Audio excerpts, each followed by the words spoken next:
Hello students, +1 geography class second chapter. कल हमने कैसे सौरमंडल बना है उसके बारे में कुछ थ्योरीज पढ़ी थी, हाइपोथेसिस। अब हम मॉडर्न थ्योरीज पढ़ेंगे, यानी मॉडर्न थ्योरीज के अंदर टेक्नोलॉजी थोड़ी ज़्यादा विकसित हो गई, तो हम इसके अंदर यूनिवर्स का ओरिजिन पढ़ते हैं। यूनिवर्स कैसे बना है, उसके अंदर ही फिर हमारा सोलर सिस्टम भी आ जाएगा। तो बिग बैंग थ्योरी, जो कि काफ़ी मशहूर है, उसके बारे में पढ़ते हैं।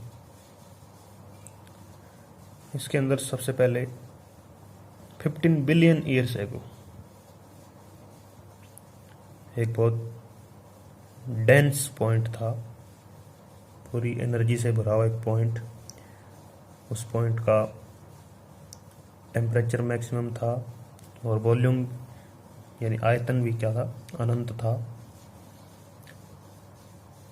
फिर उसके अंदर विस्फोट हुआ, महाविस्फोट, उसी को बिग बैंग नाम दिया जाता है। विस्फोट के बाद ही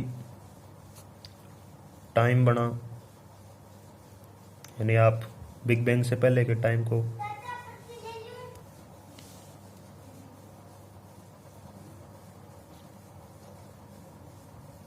फिर बिग बैंग के साथ ही स्पेस बना। यानी स्पेस क्या है, दो चीज़ों के बीच की जगह है, लेकिन बिग बैंग से पहले सारा कुछ एक ही पॉइंट पे था, दो चीज़ें थी ही नहीं। फिर मैटर बना, यानी बिग बैंग से मैटर बाहर निकला। बिग बैंग उस पॉइंट थोड़ा बड़ा हुआ, वॉलीबॉल की शेप का, फिर और बड़ा हुआ, फायर बॉल की शेप हुई। यानी उसके अंदर इलेक्ट्रॉन, प्रोटॉन, न्यूट्रॉन, ये सब आप फिजिक्स के अंदर पढ़ चुके हैं। और न्यूट्रिनोज, ये सभी चक्कर लगा रहे थे, और ये एक जायंट थर्मोन्यूक्लियर जैसा हो गया, अत्यधिक गर्म। फिर टेम्परेचर कूल डाउन, 4000 केल्विन तक इसका टेम्परेचर गिरा, क्योंकि जब कोई चीज़ गर्म है तो वो ठंडी होनी हो जाती है शुरू धीरे धीरे। तब चीज़ें ठंडी हुई, मैटर ठंडा हुआ, तब इलेक्ट्रॉन, प्रोटॉन, न्यूट्रॉन आपस के अंदर जुड़े, तब पहला एटम बना। फिर एटम जुड़ते गए, एटम जुड़ के स्टार बने। अब स्टार अकेले नहीं रहते, वे भी झुंड में रहते हैं, तो स्टारों के बनने से गैलेक्सीज फॉर्म हुई। जैसे अपनी गैलेक्सी है मिल्की वे, और आज क्या है, सुपर क्लस्टर ऑफ गैलेक्सीज हैं। यानी अपने यूनिवर्स में तीन गैलेक्सियां हैं, और इसी तरह के अनेक प्रकार सुपर क्लस्टर ऑफ यानी अनगिनत गैलेक्सियां हैं पूरे यूनिवर्स के अंदर।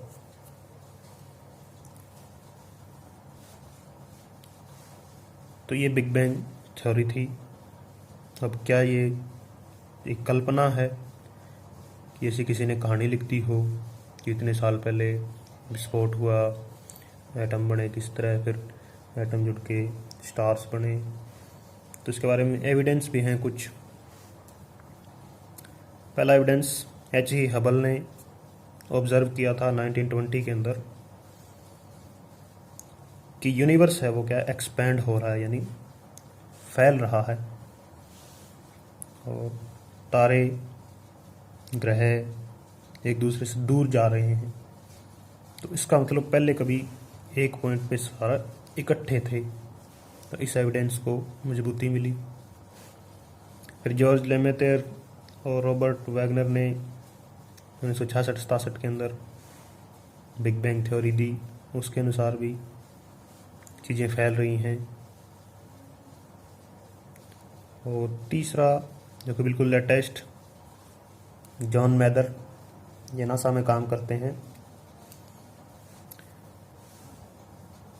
और नासा अमेरिका के पूर्वी तट पर मैरीलैंड द्वीप, वहाँ का सेंटर है नासा। जॉन मैदर ने अर्थ से 800 किलोमीटर ऊपर एक सैटेलाइट है, उसके अंदर दूरबीन लगाई है जो कि दिन रात गैलेक्सीज को ऑब्जर्व करती है। तो उसके अनुसार भी ब्रह्मांड क्या है, यानी यूनिवर्स एक्सपेंड हो रहा है। और उसने चांद का क्लू दिया कि हर साल 4 सेंटीमीटर वो हम अर्थ से दूर हो रहा है, मून है जो। तो इसका मतलब पहले वो जुड़े थे। तो ये सभी एविडेंस हैं बिग बैंग थ्योरी के पक्ष में कि हाँ ऐसा कुछ हुआ था। फिर इसका फ्यूचर यानी आगे क्या होगा अगर इसी तरह चीज़ें फैलती रही तो कुछ लोग ये मानते हैं कि एक बिग क्रंच होगा, यानी उसी पॉइंट पे वापस आ जाएगा सब कुछ, सारे तारे, ग्रह, ब्रह्म, गैलेक्सीज, क्योंकि इसी से निकले हैं। तो कोई फोर्स है जो इनको दूर भेज रही है। जब वो फोर्स ख़त्म होगी तो वापस इसी पॉइंट पे वो आ जाएंगे। और एक ये है कि अगर इसी तरह हम दूर जाते रहे तो इतने दूर हो जाएंगे कि हम सब फ्रीज हो जाएंगे, जम जाएंगे, ठंड के अंदर बर्फ़ बन जाएंगे। तो दोनों में से एक चीज़ तो होनी है।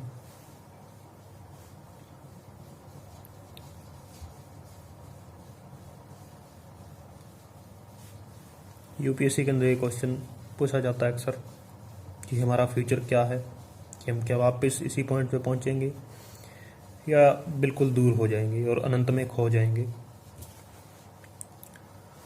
तो एक बिग बैंग थ्योरी का क्वेश्चन तैयार करेंगे और डायग्राम भी बनाएंगे। इसका डायग्राम की फ़ोटो इसके साथ भेज रहा हूँ वीडियो पे।